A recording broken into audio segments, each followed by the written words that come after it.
Does living in bad weather make you less happy? Or of course, conversely, does living in a place with nicer weather make you happier? That's what we're going to set out to answer in this video. Again, drawing on the work of Daniel Kahneman. As part of a kind of a tribute series I'm doing for him. Unfortunately, he passed away this month, but he's a pioneer in the field of economics and psychology. And so in this video, we're going to draw on a paper he did titled, Does Living in California Make People Happy?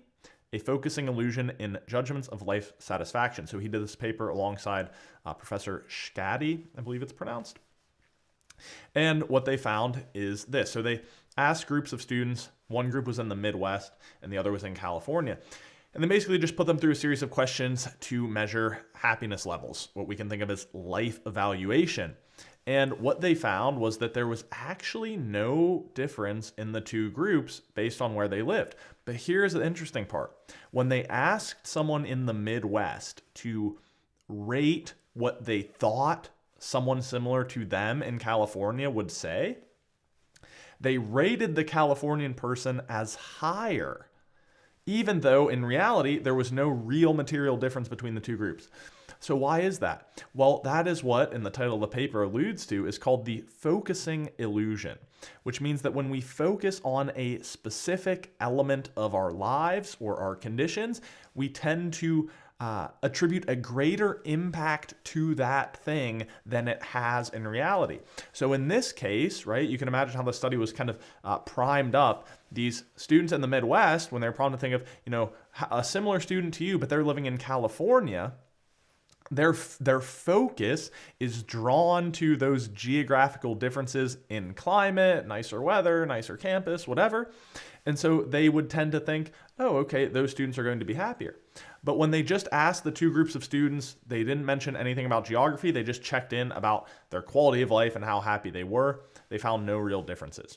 So I think this is an important insight because at least for me, like where I wanted to live was kind of, I felt like I was making trade-offs sometimes because I wanted to live in Pennsylvania with all my friends and stuff. But of course, the weather here isn't so nice. And so what we learned here is that if you think consciously in a given moment about where you live or where you want to live and how nice the weather or climate is there, then in that moment, it is likely that you will perceive yourself as happier or perceive your life as better. But in the actual day-to-day, moment-to-moment experience of your life over days and weeks and months, that where you live in terms of the weather and climate is probably not going to have a material impact on your happiness and quality of life. You are probably better off optimizing for things like relationships and social connection, maybe things like your job, your earnings, or even the type of work you're doing, and of course, how you're spending your time with respect to activities that bring you joy or engagement or interest, etc. So I'll include, as always, references down below, as well as a reference to a bigger resource I did on the work of Daniel Kahneman. Here's a video that YouTube suggests you'll like based on the content in this video. And that is all for now. So my name is Jackson Kirchis. I'm your happiness nerd. And as always, I'm here to offer you tools to help you be at your best in both work and in life. So thanks for watching.